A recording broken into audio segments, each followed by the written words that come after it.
সুপ্রিয় শিক্ষার্থীবৃন্দ, গত ক্লাসে আমরা দেখেছিলাম যে কিভাবে একটি বেসিক পাইথন প্রোগ্রামিং করতে হয়, হ্যালো ওয়ার্ল্ড কিভাবে প্রিন্ট করতে হয় একটা প্রিন্ট ফাংশন ইউজ করে, এবং কোন একটা স্ট্রিং বা কোনো একটা নাম্বার ইউজ করার ক্ষেত্রে আমাদের কি ধরনের সিনট্যাক্স ইউজ করতে হয়। আমরা দেখেছি কোন একটা স্ট্রিং টাইপ বা কোনো একটা সেন্টেন্স যদি আমরা প্রিন্ট করতে চাই তাহলে অ্যাটলিস্ট আমাদের ডাবল কোটেশন ইউজ করতে হয় অথবা সিঙ্গেল কোটেশন ইউজ করতে হয়। দ্যাট মিনস সিনট্যাক্স ইউজ করতে হয়।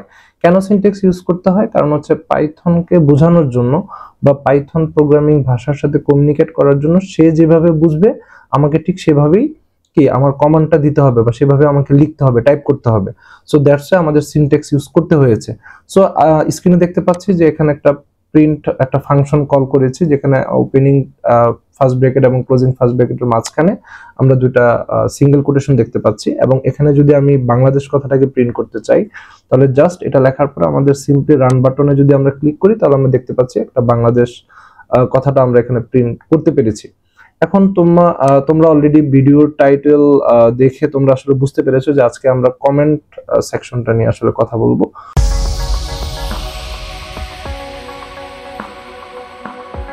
সো তোমার মনে হয়তো প্রশ্ন জাগতে পারে যে পাইথন প্রোগ্রামিং এর সাথে আসলে কমেন্টের কি সম্পর্ক আছে। সো নরমালি আমরা কমেন্ট করি কোথায়? সোশ্যাল কোনো একটা কমিউনিকেশন সাইটে, লাইক ফেসবুক, টুইটার বা ইনস্টাগ্রাম, এই ধরনের সোশ্যাল কমিউনিকেশন সাইটগুলোতে আমরা কমেন্ট করে থাকি। সো কমেন্ট করে থাকি কেন? কোনো একটা জিনিসকে হাইলাইট করার জন্য, বা যার প্রোফাইলে আমি কমেন্ট করছি তার অ্যাটেনশনটা নেওয়ার জন্য আসলে আমরা কমেন্ট করে থাকি।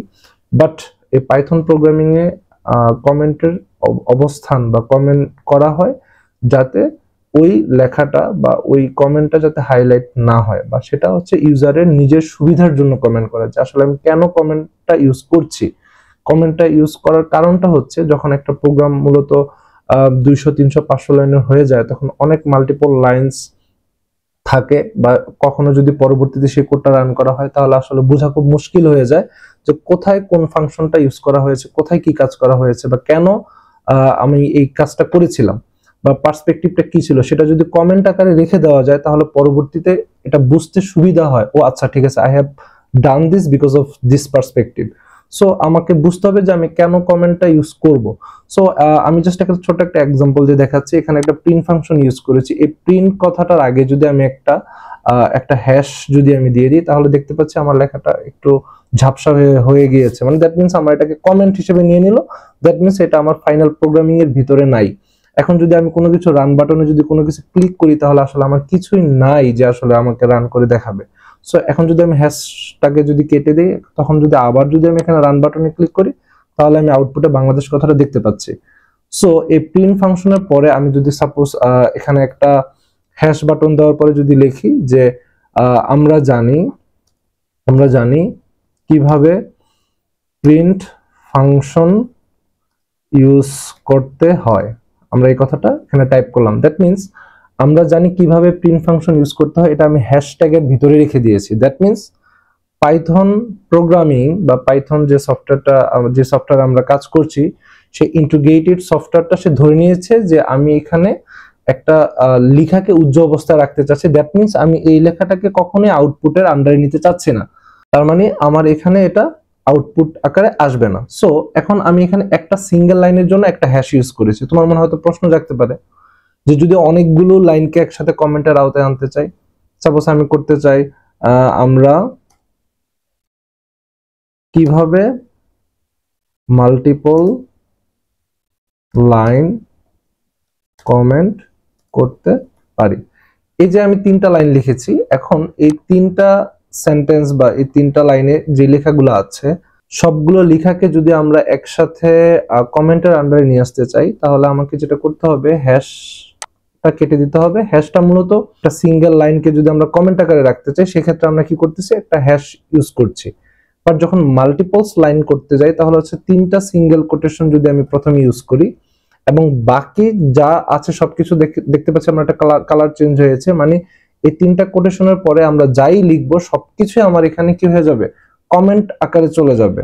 সো আমি চাচ্ছি যে কমেন্ট করতে পারি, এই লেখাটার পরে আমার কমেন্ট সেকশনের কাজটা শেষ হয়ে যাবে। তাহলে এখানে আমাকে আবার 3টা কি করতে হবে, কোটেশন ইউজ করতে হবে। তাহলে পাইথন প্রোগ্রামটা বুঝে নিবে যে এই 3টা লাইন আমার মূলত কমেন্ট। সো এখন যদি আমি পরের লাইনে যে যদি আবার কোনো কিছু একটা প্রিন্ট করতে চাই, আমি যদি এখানে প্রিন্ট করতে চাচ্ছি suppose A B C D এই কথাটা আমি প্রিন্ট করতে চাচ্ছি, তাহলে প্রিন্ট করার জন্য আমাকে কি করতে হবে, ব্রেকেট ক্লোজ করতে হবে এবং অ্যাট লিস্ট আমাকে সিঙ্গেল কোটেশন ইউজ করতে হবে। সো এখন যদি আমি প্রিন্ট করি তাহলে আমরা দেখতে পাচ্ছি আমাদের এখানে অনেক কিছু লেখা আছে আমাদের কোডের ভিতরে, কিন্তু অ্যাকচুয়ালি আমাদের প্রিন্ট হবে কি, আমাদের প্রিন্ট বাংলাদেশ এবং প্রিন্ট এবিসিডি এই দুটা জিনিসই আমাদের প্রিন্ট হবে। দেখি আমরা রান অপশনে যদি আমরা রান করি তাহলে দেখতে পাচ্ছি আমার আউটপুট বক্সে আমরা দেখতে পাচ্ছি বাংলাদেশ এবং এবিসিডি এই দুটা জিনিসই আমাদের প্রিন্ট হয়েছে।